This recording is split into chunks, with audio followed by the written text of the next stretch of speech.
So every year December end जेव्हा येतो, new इयरची सुरुवात होते, तेव्हा मेजर लोक गोल्स सेट करतात आणि त्यांना असं वाटतं की हे गोल्स कसे सेट करायचे, काय करायचे. ट्रस्ट मी, हे जे गोल सेटिंग असतं ना, this has changed my life completely. जेव्हापासनं मी गोल सेट करायला लागलोय तेव्हापासनं लाईफ 360 डिग्री चेंज झालं. 99% लोकांच्या माइंडसेटमध्ये असं असतं की मी गोल तर सेट करतो पण मी कधी अचीवच नाही करत. मी जिमला जाण्याचा प्रयत्न करतो, जिमचा गोल लिहितो, पहिले 5 दिवस जातो, नंतर जातच नाही. कशाला हे गोल्स लिहायचे? बट ट्रस्ट मी, एक दिवस असा येईल की तुमचे सगळे गोल्स ना अचीव होतील. Very important in life. See, 1 जानेवारीचा जो गोल असतो, इट इज व्हेरी इम्पॉर्टंट की तुम्ही सेट केला पाहिजेत.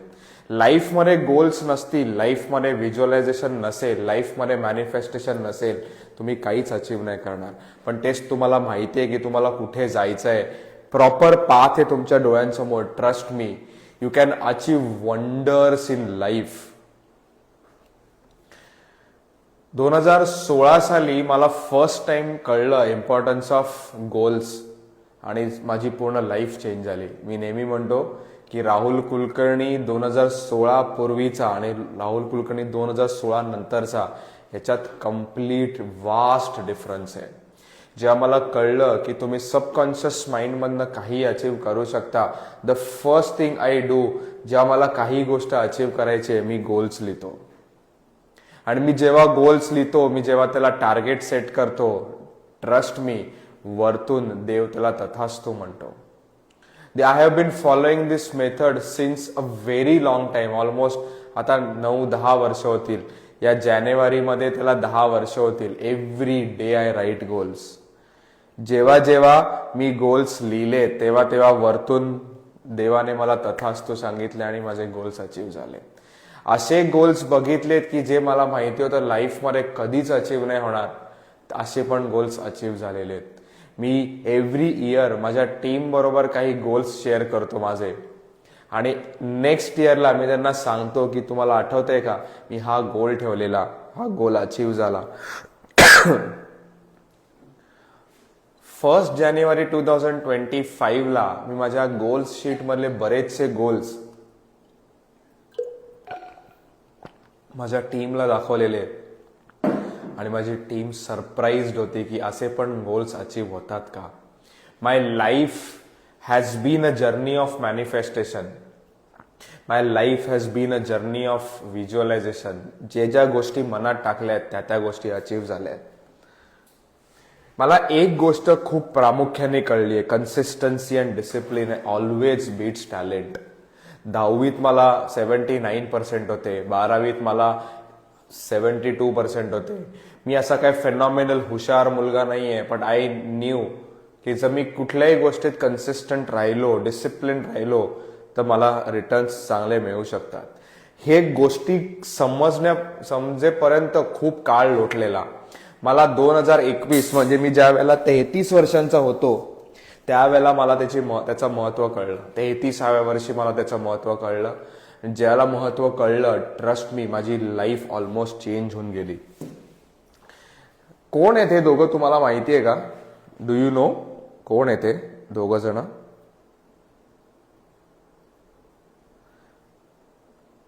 कोणी सांगू शकतं? आणि हा फोटो कधीचा आहे ते पण तुम्ही सांगू शकलात तर सगळ्यात बेस्ट होईल. कोण आहे ते दोघं जण?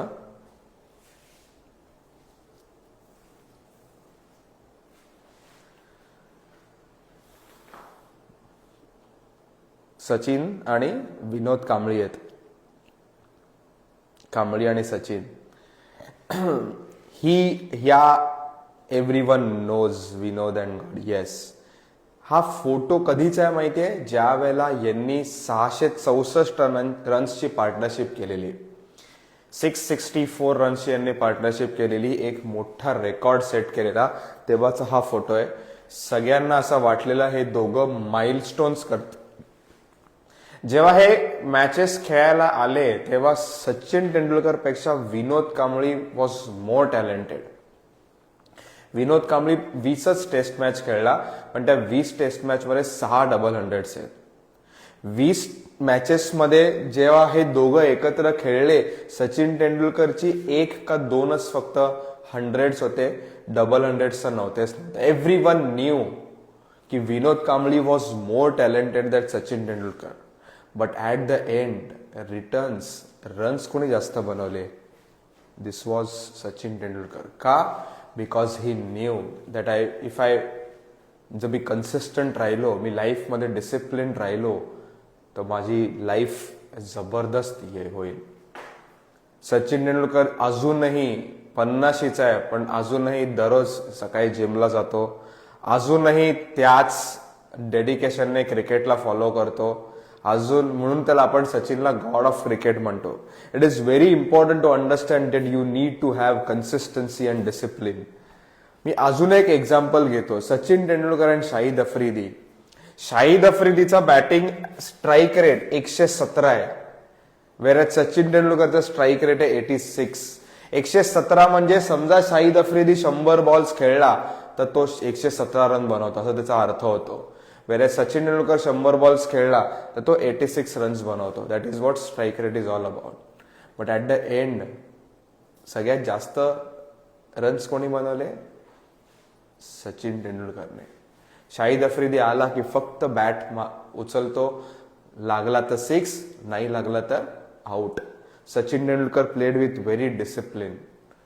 त्याची एक ऑस्ट्रेलियाची इनिंग्स खूप फेमस आहे, ज्या वेळेला तो पहिल्या 2-3 टेस्ट मॅच मध्ये आउटसाइडचे बॉल खेळून आउट होत होता.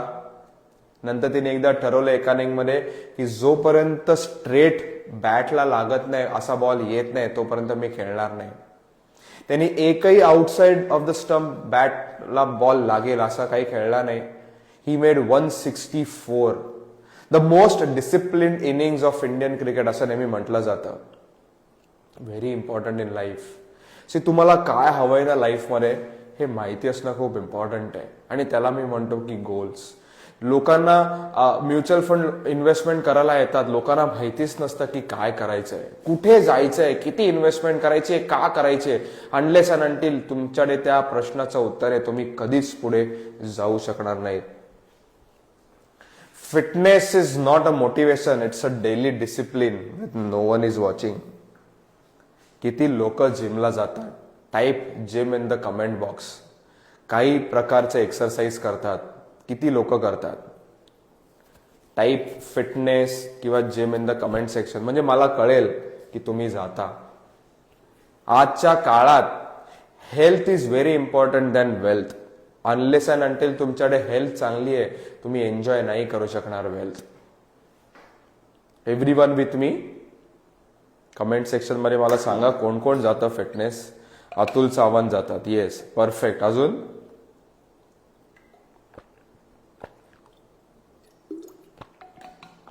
संकेत Thorat, Stephen D'Souza. Yoga, Sahil Shaikh, perfect. Any form of exercise is very important.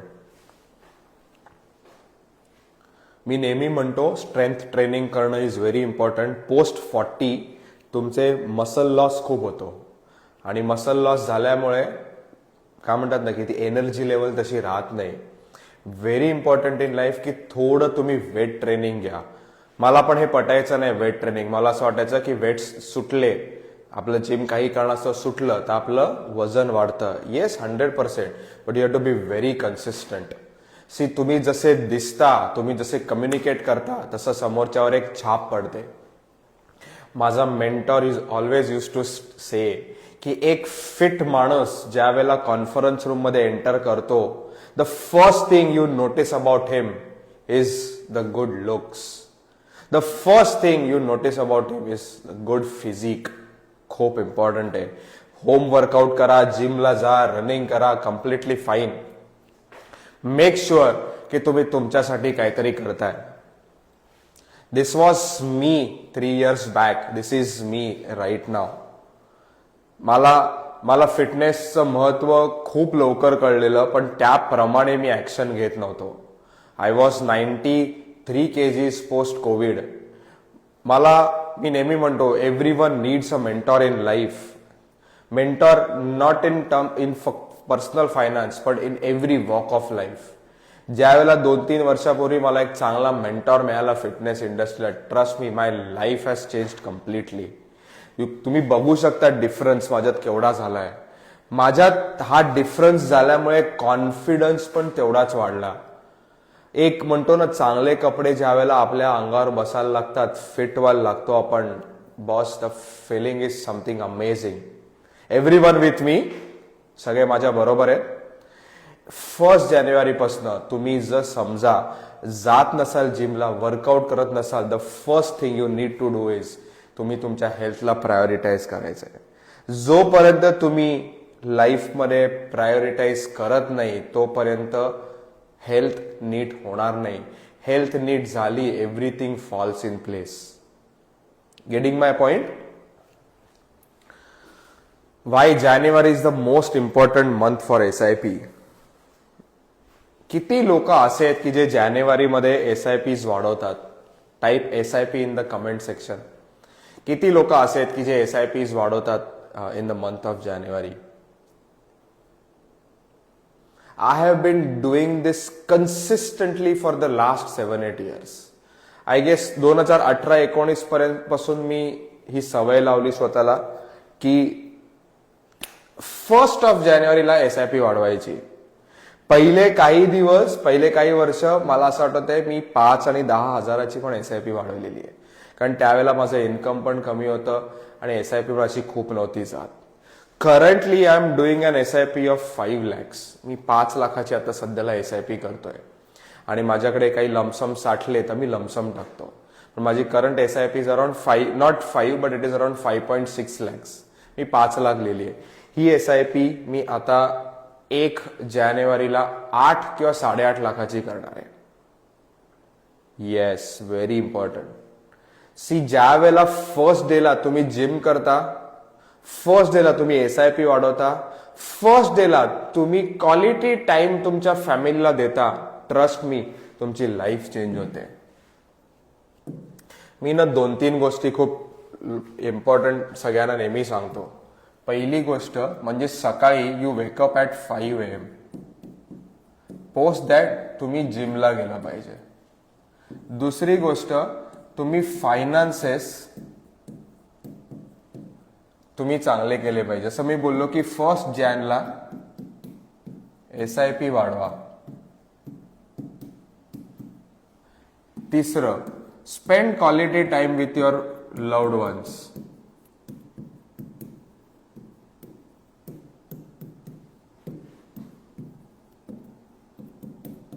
आणि 4th, स्लीप ॲट 10 PM.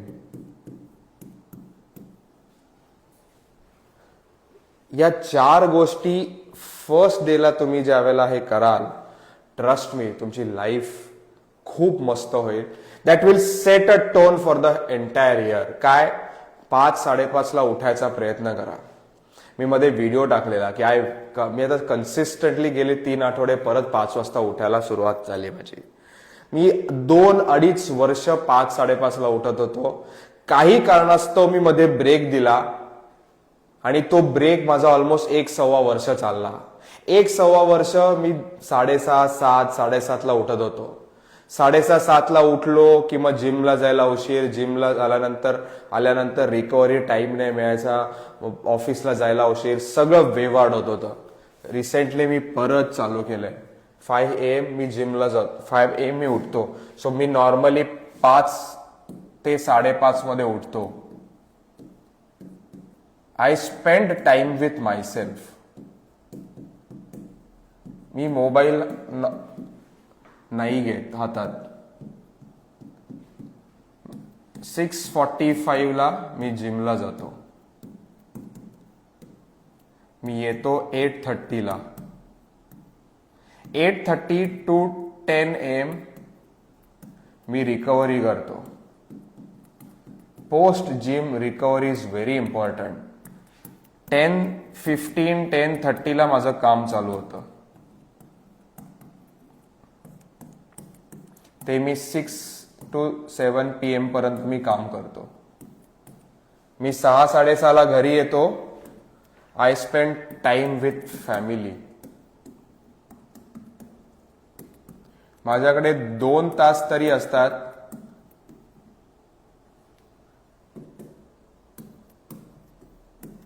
आणि 10 वाजता मी झोपतो. 10 to 10:30 मध्ये मी झोपतो. 10:30 पण होतच नाही, मी 10 वाजताच झोपतो.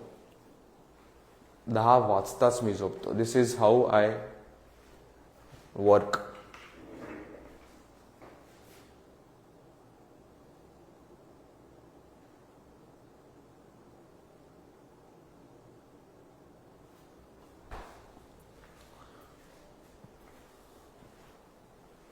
किती लोक फॅमिली बरोबर वेळ देऊ शकतात? किती लोक स्वतःला वेळ देऊ शकतात? मी perks of mutual fund portfolio, म्हणजे तुमची जेव्हा पोर्टफोलिओ एक साइजेबल होतो ना, you can spend time with your family.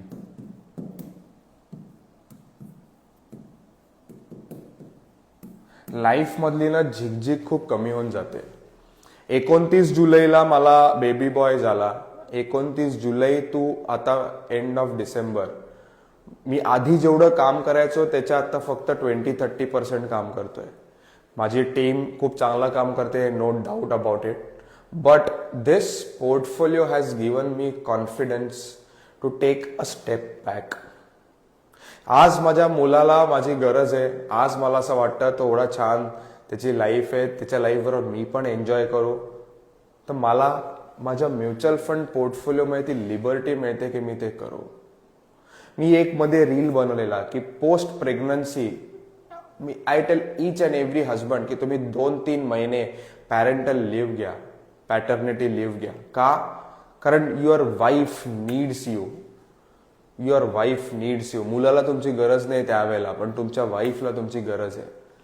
Post pregnancy मी 3-4 महिने फक्त घरीच होतो. I was spending time with my family. खूप सुंदर क्षण असतात, खूप सुंदर मेमरीज झाल्या. तो मुलगा हळूहळू मोठा होत जातोय ते मला कळत जात आहे. आणि मला एवढा आनंद होतो की I have experience that moments. मला किती लोक म्हणतात मुलं मोठी झालेली कळलीच नाही. बॉस, त्याच्यात असं भूषणास्पद काहीच नाहीये. You have to give time to your family. You have to give time to your family. It is very important. मी तुम्हाला काही माझे आकडे दाखवणार आहे. सी, म्युच्युअल फंड्स मध्ये एक लक्षात घ्या, unless and until you are discipline results flow नाही होत. थोडे मार्क थोडे पोर्टफोलिओ कमी झाला, रिटर्न्स नाही मिळाले की लोक कंटाळतात. हा माझा स्वतःचा पोर्टफोलिओ आहे. 2020 मध्ये माझी इन्व्हेस्टमेंट 33 lakhs होती आणि त्याची व्हॅल्युएशन 34 lakhs होतं. This was after 4.5 years of investment. माझा CAGR 1% पण नव्हता. यू कॅन सी, बायकोचं नाव दिसतंय माझ्या. 1% पण नव्हता.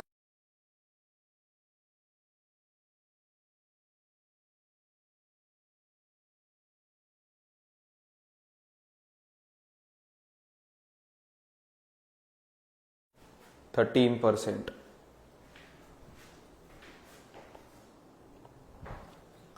ज्या वेळेला पोर्टफोलिओ 1 करोडचा झाला, मला अजूनही आठवत आहे, माझे बाबा मला बोललेले, राहुल एवढे पैसे आम्ही लाईफ मध्ये नाही बघितले. I could see the happiness on his face. आणि जेव्हा बाबा आपल्याला असं काही सांगतात ना, मुलाला जेव्हा शाबासकी देतात, भाई ती फिलिंगच वेगळी आहे. तुम्हाला ती एक्सपिरियन्स करणं इज व्हेरी इम्पॉर्टंट. माझे आय गेस यावेळेला माझी SIP नंतर 1 लाख झालेली असं मला वाटतंय. 1 का 1.5 लाख होती असं मला वाटतं. मला एक्झॅक्टली आठवत नाही. Currently my portfolio is around 3.3 crores. 3.3 crores. अजून एक माझ्या बहिणीचा आहे जिथे 50 lakhs आहेत. My family portfolio is around 3.8 crores. Transition बघत गेलात का? This is almost after 9 years of investment. लोकांना 8-10 वर्ष थांबायचंच नाहीये. लोकांना 1-1.5 वर्षात रिटर्न्स नाही मिळाले की लोक पॅनिक होऊन जातात. दिस इज माय पोर्टफोलिओ. 10 वर्षापूर्वी मला 5,000च्या SIP ने सुरुवात केलेला माणूस आज 3.5-4 करोडचा पोर्टफोलिओ होतो. It is magical, but you have to experience it to feel it. मला कोणी सांगितलं असतं की राहुल तुझा पोर्टफोलिओ 2025ला 4 करोडचा होणार आहे, तर मी वेड्यात काढलं असतं. कारण तेव्हा परिस्थिती नव्हती इन्व्हेस्ट करायची, आणि जेव्हा तुमची परिस्थिती नसते तेव्हा तुमच्या डोक्याची झेप पण कमी असते. पहिला एम सिंपल होता की राहुल 1 करोडचा पोर्टफोलिओ झाला पाहिजे. आता ज्या हिशोबाने मी इन्व्हेस्ट करतोय, मला असं वाटतं की next 13 to 15 years me target ठेवलंय 100 करोडचा पोर्टफोलिओ करायचा. मी आता 37 आहे. माझं टार्गेट आहे की by the time I reach 50 माझा पोर्टफोलिओ मला 100 करोडचा करायचा आहे. आय डोंट नो पॉसिबल आहे नाही पॉसिबल आहे, but I am going to give my 1000%. I am going to give my 1000%. मी हा पोर्टफोलिओ 100 करोड पर्यंत नेणार म्हणजे नेणार. माझ्या लाईफमध्ये डिस्ट्रॅक्शन्स खूप कमी आहेत. माझे खर्च असे खूप अवाढव्य नाही आहेत. आय मेक शुअर की इन्कम मधनं SIP गेल्यावर जे पैसे राहतात तेच मी इन्व्हेस्ट करतो. लोकांचा प्रॉब्लेम काय होतो, लोक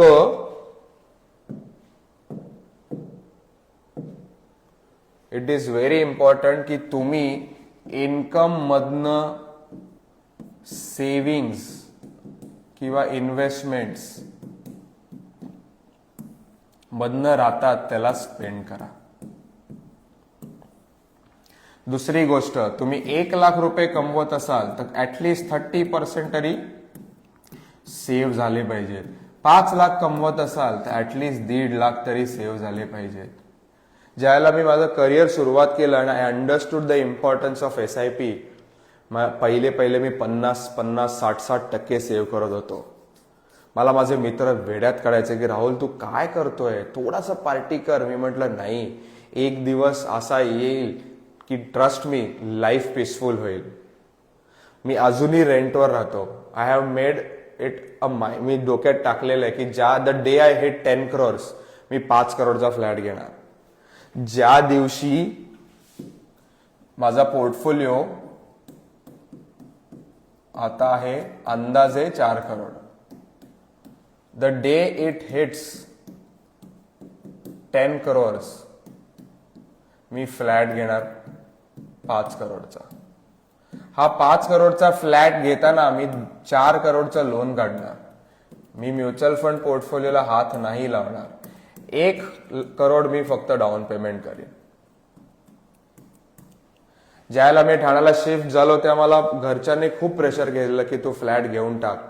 आय वॉज व्हेरी कॉन्फिडंट की फ्लॅट न घेता रेंटवर राहू. One of the best areas मध्ये मी राहतो, one of the best buildings मध्ये मी राहतो.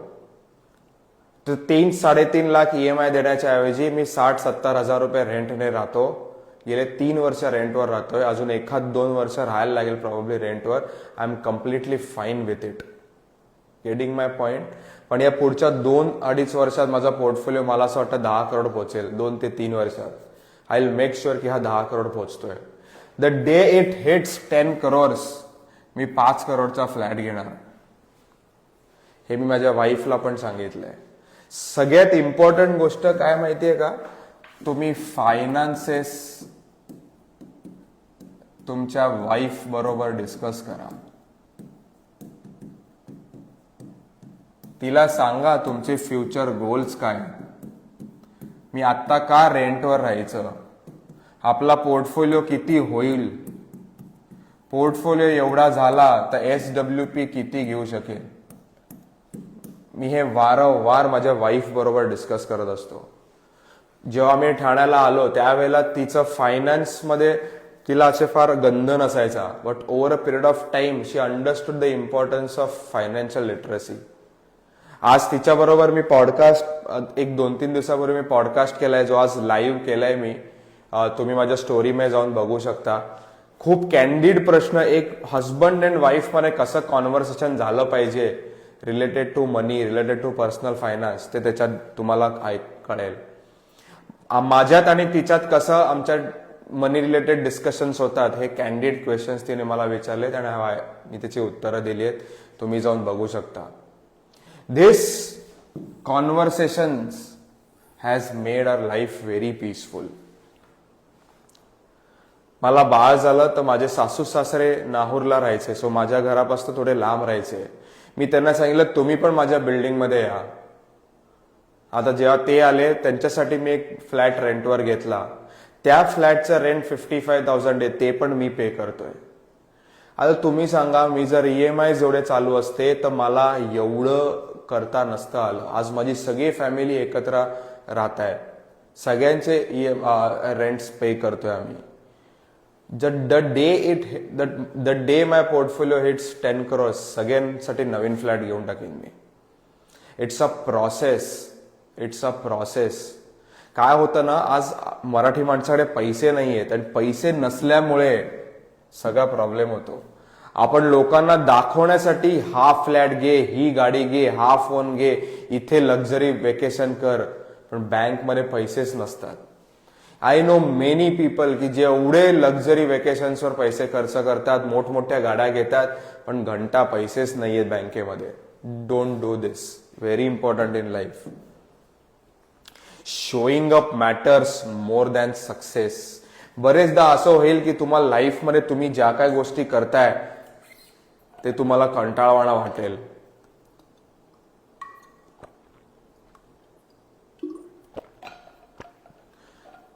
रील्स बघतो मी की तुम्हाला पैसे बनवायचे असेल तर फक्त बिझनेस केला पाहिजे. बिलकुल असं नाहीये. You can make decent amount of money from salary. Decent म्हणजे मोर दॅन डिसेंट. माझ्याकडे किती फॅमिली अशा आहेत की ज्या त्यांच्या सॅलरीवर खुश आहेत. सॅलरी मधला some part of it goes in to mutual funds आणि म्युच्युअल फंडच्या पोर्टफोलिओ करोड्स मध्ये झालेत. Very important in life. I started with this. मी ज्याला म्युच्युअल फंड अवेअरनेस करायला सुरुवात केलेली, एवढ्या साध्या साध्या लोकांपर्यंत मी पोहोचत होतो. ना फॅन्सी सेटअप्स होते, ना AC ऑफिसेस होते, काहीच नव्हतं. बट आय न्यू की I to be very consistent. जर कन्सिस्टंट राहिलो तरच पुढच्या गोष्टी मला मिळतील.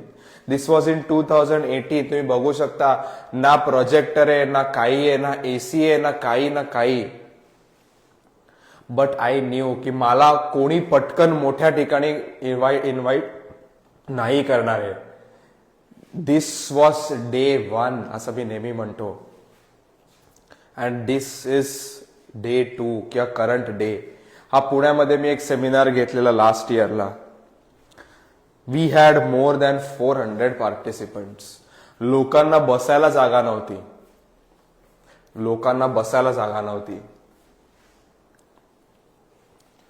पण हे पहिल्या दिवशी नाही आलं. मी काय बोललो?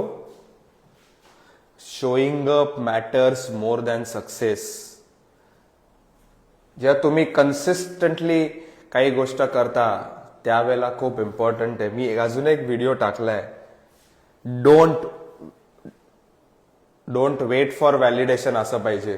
Don't sick validation for each and every step. ते सीकचा वर्ड गेलाय. Don't sick validation for each and every step. तुम्हाला माहितीये, मी 2017ला पहिला व्हिडिओ टाकलेला. 2017ला मी पहिला व्हिडिओ पोस्ट केलेला आणि मला असं वाटलेलं की मी या व्हिडिओमध्ये एवढा घाणेरडा बोलतोय की मला बोलताच येत नाहीये, माझ्याकडे कम्युनिकेशन स्किल्सच नाहीये. आणि 7 वर्षात फक्त 314 लोकांनी बघितलाय. मला असं वाटलं I am not fit for this social media game. आणि मी पुढचे 5 वर्ष एकही व्हिडिओ पोस्ट नाही केला. ट्रस्ट मी, जर मी त्यावेळेला पोस्ट केला असता व्हिडिओ तर मी आज कुठे असतो. पण आपण म्हणतो ना, आपण प्रत्येक गोष्टीसाठी व्हॅलिडेशन सीक करतो. आपण लोकांना विचारतो मी बरोबर करतोय का. ज्या लोकांनी कधी कॉन्टेंट क्रिएशन केलंच नाही ती लोक येऊन आपल्याला सांगतात, नाही राहुल हे करायला पाहिजे, नाही राहुल तो माईक नीट पकड. आज माझा मेन माईक आहे तो मला मिळालाच नाही. मी माझा जुना माईक लावलाय, दिसतोय तुम्हाला. मी आज जुना माईक लावलाय माझ्याकडे एक स्पेअर माईक नेहमी असतो. बघायला गेलं तर मी हल्ली खूप लेटेस्ट गॅजेट्स वापरतो, पण मी आज एकदम जुना, जो मी एकदम starting of the content creation जर्नीला वापरायचो तो माईक वापरला. The show must go on. मी नेहमी म्हणतो the show must go on. आज ज्या वेळेला आपण इन्स्टा लाईव्ह चालू केलं त्याला 60 लोक होते आता पण फक्त 200च लोक आहेत. नॉर्मली 350-400 लोक तरी at any point of time असतात. मी काय विचार केला डोक्याला, 50 लोक आली आहेत, त्यांचा वेळ देऊन आली आहेत. Rahul, you have to have energy आणि show must always go on. काय माहिती ही लोक उद्या एनर्जीने पेटून उठतील आणि मोठं काहीतरी करतील. आज 23 डिसेंबर आहे, 24 डिसेंबर आहे. 14 डिसेंबर 2025 ला माझ्या इन्स्टा लाईव्हला चालू करून 3 वर्ष झाले. 14 डिसेंबर 2022 ला मी इन्स्टा लाईव्ह असंच चालू केलेलं की महिन्यातनं एकदा करू. ते आता मी एव्हरी वीक एकदा करतोय. It's been more than 3 years me consistently येऊन मी इन्स्टा लाईव्ह करतोय. प्रत्येक इन्स्टा लाईव्हच्या आधी मला असं वाटतं की मी काय इन्स्टा लाईव्ह मध्ये टॉपिक्स घेऊ, पण ज्या वेळेला आपण डोक्यात ठरवले ना की आपल्याला हे करायचंय, आपल्याला सगळेजण सपोर्ट करतात. This is me currently. I have posted 2007 posts without missing a single day. किती दिवस झालेत? 1400 दिवस झालेत मी कन्सिस्टंटली इंस्टाग्रामवर पोस्ट करतो. It's been more than 3 years now. तुम्ही बघू शकाल तर गेले वर्षभर माझे फॉलोअर्स वाढलेले नाहीयेत. वर्षभर माझे फॉलोअर्स वाढलेले नाही. But I know deep down inside 1-2 महिने असे येतील माझा कॉन्टेंट चालेल आणि 300K मी 1 मिलियनला जाईल. पण तो दिवस कधी येईल, तो महिना कधी येईल मला माहिती नाहीये. मला एकच गोष्ट माहिती आहे राहुल, तुझ्याकडे एकच गोष्ट आहे, ती आहे discipline. You are discipline, you are consistent, result will automatically follow. माझ्या लाईफ मी नेहमी एक गोष्ट बघितली, माझ्या लाईफ मधनं पण मी बघितली आहे की we have 4 stages of life. First is income driven. Income driven म्हणजे काय की इन्कम येतं, एक्सपेन्स होतात, पैसे काहीच राहत नाही. इन्कम येतं, एक्सपेन्सेस होतात, पैसे काहीच राहत नाही. I have spend majority of my life in income driven stage. 2020 पर्यंत मी या स्टेजला होतो. पुढच्या 2-3 महिन्यात पैसे नाही आले तर मला सेव्हिंग्स तोडायला लागतील, एवढी माझी अवस्था बेकार होती. मेजॉरिटी लोक याच स्टेजला असतात. पण मला 2016-17 जाणवलं की दिस स्टेज हॅज टू चेंज आणि म्हणून मी म्युच्युअल फंड्स मध्ये स्वतःही इन्व्हेस्टमेंट करायला सुरुवात केली. लोक ज्याला कन्सल्टेशनला येतात त्या लोक मला एक गोष्ट प्रामुख्याने सांगतात की राहुल, तुझ्या आवाजातनं एक वेगळा म्युच्युअल फंडचं कन्व्हिक्शन दिसून येतं. मी त्यांना नेहमी एकच उत्तर देतो की जसं क्लायंट्सने माझ्या पैसे बनवलेत तसंच राहुल कुलकर्णीने पण शून्यातनं सगळं उभं केलंय. आणि जेव्हा तुम्ही शून्यातनं सगळं उभं करता, ट्रस्ट मी, त्याचा कॉन्फिडन्स छप्पर तोड असतो. तुमच्या जनरेशनमध्ये एक असा कोणतरी व्यक्ती लागतो जो तुमच्या पूर्ण खानदानाची लाईफ चेंज करून टाकतो. माझे बाबा वॉज अन एंटरप्रेन्योर. बाबा is an entrepreneur. But Rahul कुलकर्णीने ते म्हणतात ना की वेल्थ निर्माण केली. वेल्थ निर्माण करणं is very important, very important. मला खूप म्हणजे मला 26-27 वर्षी जाणवलं की राहुल, लिक्विडिटी नाहीये तर काही मजाच नाहीये. हवं ते करता येणं इज व्हेरी इम्पॉर्टंट. तिथून मला 10 वर्ष लागले माझी लाईफ चेंज व्हायला. Everyone with me. Identity driven stage म्हणजे काय की तुमची एक आयडेंटिटी क्रिएट झाली आणि लोक ती आयडेंटिटी बघून येत आहेत. ज्या वेळेला मी म्युच्युअल फंड्स आधी सेल करायचो तर मी डोंबिवलीत सेल करायचो तर रेफरन्स क्लायंटने फक्त लोक यायचे. तेव्हा आयडेंटिटी नव्हती. आता लोक इंस्टाग्रामवरचे रील्स बघून येतात. लोकांना असं वाटतं Rahul Kulkarni is a very good person. एक लक्षात घ्या, लोक माझ्याकडे इन्व्हेस्ट करतात का? कारण त्यांना माझे रील्स आवडतात हे तर ठीक आहे, पण डीप डाऊन दे नो की Rahul Kulkarni is a very good human being. एथिक्सला जपणारा व्यक्ती म्हणजे राहुल कुलकर्णी. आणि ज्यावेळेला त्या लाईनवर जेव्हा एकमत होतं, ट्रस्ट मी, आपण वेगळ्याच स्टेपला जातो. तिसरी असते फायनान्शियल ड्रिव्हन स्टेज. म्हणजे ज्या वेळेला तुम्ही तुमचं नॉर्मल रुटीन मधनं बाहेर पडलं आणि you are trying exploring new ventures, new asset classes जिथे पैसे बनू शकतील. मी अजूनही आयडेंटिटी ड्रिव्हन स्टेजमध्येच आहे, थोडंफार फायनान्शियल फ्रीडमच्या स्टेजमध्ये गेलोय. प्रॉब्ली मला अजून 5 ते 7 वर्ष लागतील फायनान्शियल फ्रीडम मध्ये यायला. आणि लास्ट इज लिगसी ड्रिव्हन, म्हणजे अंबानींसारखं की त्यांनी एक लेगसी करून जात आहे. आता या सगळ्या गोष्टी करण्यासाठी काय करणं इम्पॉर्टंट आहे हे मला आज सांगायचं होतं. Okay, first thing in life, तुम्ही एकदा पेन पेपर घेऊन बसा. जसं मी 2016ला एकदा बसलो आणि मी डिसाईड केलं की राहुलला समजा रिटायर व्हायचं इन 10 इयर्स, तर राहुलला किती पैसे हवे, त्याच्यासाठी राहुलला किती SIP करायला पाहिजे आणि किती लमसम पाहिजे. तिसरी गोष्ट, राहुलला हे पैसे बनवताना कुठे अडचणी येऊ शकतात. त्यासाठी मी विचार केला की राहुलकडे एक चांगला मेडिक्लेम असणं इम्पॉर्टंट आहे. सो मी 50 लाखाचा मेडिक्लेम काढला. राहुल कुलकर्णीला असं वाटलं त्यावेळेला टर्म इन्शुरन्स असणं इम्पॉर्टंट आहे, म्हणून राहुल कुलकर्णी त्यावेळेला 1 करोडचा टर्म इन्शुरन्स काढला, जो आता माझा 4 करोडचा आहे, पण त्यावेळेला मी 1 करोडचा टर्म इन्शुरन्स काढला. चौथी गोष्ट, ही वेल्थ मॅनेज करण्यासाठी राहुल कुलकर्णीकडे चांगली हेल्थ पाहिजे. त्याला वजन रिड्यूस करणं खूप इम्पॉर्टंट आहे. 5 झाले. 6वं, राहुल कुलकर्णी दररोज 1 तास फॅमिलीला देतोय. Rahul 2 hours of family time is very important. 7वं, राहुल दररोज रात्री 11:30-12ला झोपतोय. व्हेरी इम्पॉर्टंट की राहुलने 10 वाजता झोपायचंय. 10 PM स्लीप. 8, 5:30ला दररोज उठायचंय. 9, दररोज मेडिटेट करायचंय. 10, प्रॅक्टिस करायचंय ग्रेटफुलनेस.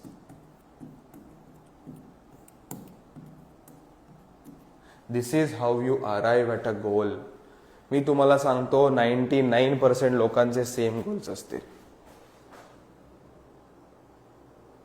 99% लोकांचे सेम गोल्स असतील. मी लिहून देतो तुम्हाला. Everyone with me. सगळे माझ्या बरोबर आहेत. Everyone with me. मेजॉरिटी लोकांचे सेम गोल्स असतील.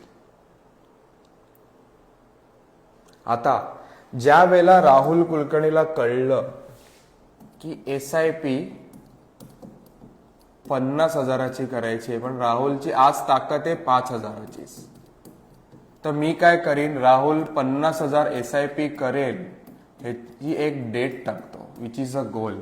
सो लेट्स अज्युम 2026 पर्यंत राहुल SIP 50,000 करेल, जी आज SIP 5,000 आहे.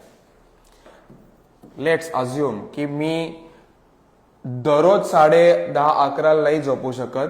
मी ट्राय करणार 10:30ला झोपायचा पुढच्या 3 महिन्यात. सो मी ट्राय करीन 31 मार्च पर्यंत मी 10:30ला झोपेन. Everyone with me. This is how you define your goal. See, ज्या वेळेला तुमची हेल्थ चांगली होते, वेल्थ चांगली होते, त्याला तुम्ही ना तुमच्या फॅमिलीला खूप वेळ देऊ शकता. आणि फॅमिलीला वेळ देणं इज व्हेरी इम्पॉर्टंट. घरी बसा, तुम्ही काही वाटलंच तर बायकोशी मुलांशी बोलू नका, पण तुमचा फक्त प्रेझेन्स असणं फॅमिलीसाठी खूप इम्पॉर्टंट आहे. किती लोकांना असं वाटतं की मी फॅमिलीला वेळ देत नाही? कमेंट सेक्शनमध्ये टाइम लिहा, म्हणजे मला कळेल. किती लोकांना असं वाटतं की आम्ही वेळच देत नाही फॅमिलीला?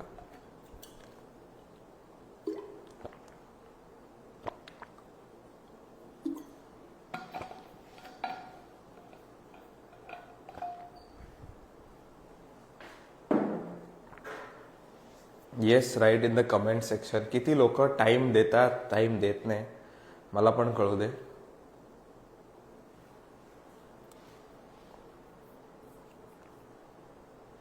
मला पण आधी खूप वाटायचं असं, नीलसनच टाइम नाही देऊ शकत, ग्रेट. मला खूप खायचं आधी, मी जेव्हा टाइम नाही द्यायचो ना फॅमिलीला, तेव्हा मला खूप असं आत्मन्न वाटायचं, यार पैशाचा उपयोग काय जर तू फॅमिलीला टाइम नाही देऊ शकत. विष्णू पावशे टाइम देतो, very good. I am Aniket देतो टाइम, व्हेरी गुड. मेजॉरिटी लोक जे टाइम देत आहेत ना ते फायनान्शियली एका चांगल्या स्टेजला असतील. 1 hour टाइम देतो, very good. Work from home आहे, दॅट इज फाईन. टाइम नाही देत आहेत, सिद्धेश साळुंखे. आपण जेव्हा टाइम देत नाही ना तेव्हा आपल्याला आत्मन्न खूप खात असतं. Very good Pavan Shewale, time देत आहे. Hi from Germany, hello the गांगॉय, ओके. टाइम नाही देत. Doctor Akshi, you have to make sure. थोडंसं तुम्ही डॉक्टर असाल, कन्सल्टेशन्स खूप एंडपर्यंत चालतायत, कमी करा वेळ. काय होईल, थोडंसं कमी कमवाल, काही फरक पडत नाही. पैशाचं नियोजन करा. जेव्हा तुम्ही पैशाचं नियोजन कराल, ट्रस्ट मी, तुम्ही टाइमच टाइम फॅमिलीला द्याल. मला पाहिजे की तुम्ही तुमचे गोल्स लिहा एका पेजवर, ओके. तुम्ही तुमच्या पेजवर एक गोल्स लिहा, मला टॅग करा, फोटो काढा त्याचा, मला टॅग करा, मी माझ्या पेजवर ते अपलोड करीन किंवा ते रिपोस्ट करीन. एव्हरीवन विथ मी करू शकतो आपण हे. तुम्ही 10 गोल्स लिहा तुमचे विथ डेट, मला टॅग करा त्याच्यावर, मी माझ्या पेजवर रिपोस्ट करीन. मला हवंय तुम्ही भरपूर गोल्स लिहावे, भरपूर गोल्स अचीव करावे. Very important in life. काही तुम्हाला डाऊट असेल तर तुम्ही मला विचारू शकता. That's it from my side. तुम्हाला काही डाऊट असेल तर तुम्हाला मी हेल्प करीन. सगळ्यात महत्वाची, 1 जानेवारीला SIP वाढवा. भले ती 1000ची का होईना, पण SIP वाढवा. पहिल्याच 1 जानेवारीला SIP वाढवा. मी माझाही व्हिडिओ टाकणार आहे. मी 5 लाखाची SIP जेव्हा 8 लाख करीन त्यावेळेला मी माझाही व्हिडिओ टाकेन. Very important in life. SIP वाढवा. छोट्या अमाऊंटने का होईना, पण SIP वाढलीच पाहिजे.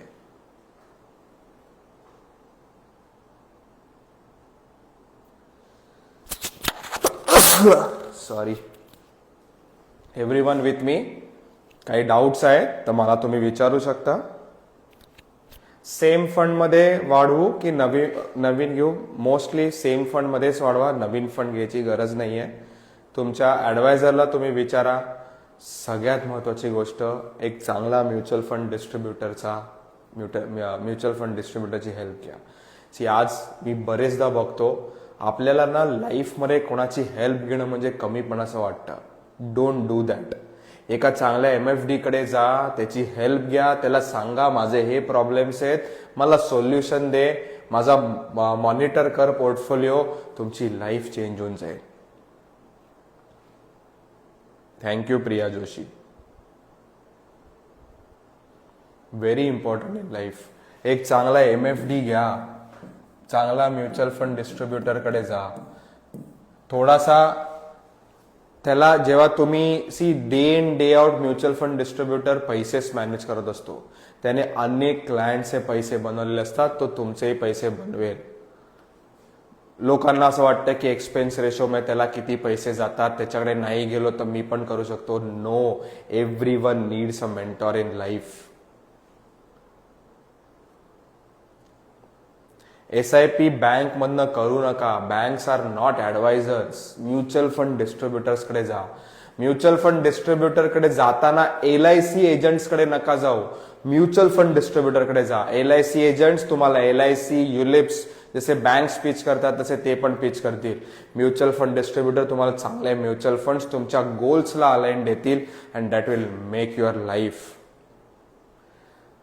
तुम्ही का नाही सर? येस, तुमच्याकडे कोणी MFD नसेल तर तुम्ही मला आमचं कन्सल्टेशन घेऊ शकता. तुम्ही राहुल कुलकर्णीकडे एनरोल होऊ शकता. तुम्ही फॉर्म भरा. फॉर्म भरल्यानंतर माझी टीम तुम्हाला कॉल करेल आणि 1-on-1 कन्सल्टेशन होईल आणि करू. निखिल धुमाळ, स्टेपअप SIP करता येते, फंड्स बाजार प्लॅटफॉर्मवर सगळं अवेलेबल आहे. माझी टीम तुला हेल्प करेल. श्वेता वडगुळे, आता असं होणार नाही. 100% माझ्याकडनं सगळ्यांना कॉल जातात, कारण सगळं ट्रॅकिंग आहे. त्यामुळे तू आधी फॉर्म भरला असेल म्हणून झालं असेल. कन्सल्टेशन फी नाही आहे, पण ज्या लोकांना डायरेक्ट करायचं आहे, रेग्युलर थ्रू नाही करायचं आहे इन्व्हेस्ट, त्यांनी प्लीज कन्सल्टेशन फॉर्म भरू नका. तुमचाही वेळ वाया घालू नका, माझाही वेळ वाया घालू नका. SIF is a good thing. अजून मी स्वतः इन्व्हेस्ट केलेले नाही आहेत, सो मी लोकांना अजून सांगत नाही आहे. सो आज श्वेता फॉर्म भरलाय तर डोंट एक्सपेक्ट कॉल आजच. उद्या किंवा परवा तुम्हाला कॉल येईल. 24 to 48 hours मध्ये कॉल येतो. आरची मोठे, we want to talk to you. नाही, माझी प्रोसेस आहे. फर्स्ट ही टीम मेंबर वरच कॉल होतो. टीम मेंबर जर कन्सल्टेशन नाही करू शकली, डिफिकल्ट प्रोसेस असेल तरच माझ्यावर कॉल होतो. My team is very confident and त्यांनी हजारो लोकांचे पोर्टफोलिओज बनवलेले आहेत. So don't worry.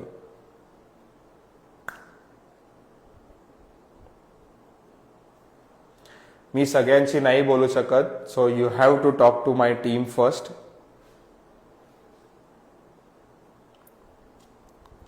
Okay, thank you very much. तुमचे काही डाऊट्स असतील तुम्ही मला DM करा. कन्सल्टेशनसाठी तुम्हाला फॉर्म कुठल्याही रीलवर काही अपॉइंटमेंट लिहा, क्लिक करा, स्टोरी करा. माझा गुगल फॉर्म तुम्हाला येईल. तुम्ही आता एक कमेंट केली तर तुम्हाला माझा गुगल फॉर्म आलेला असेल. गुगल फॉर्म भरा, माझी टीम तुम्हाला कॉल करेल.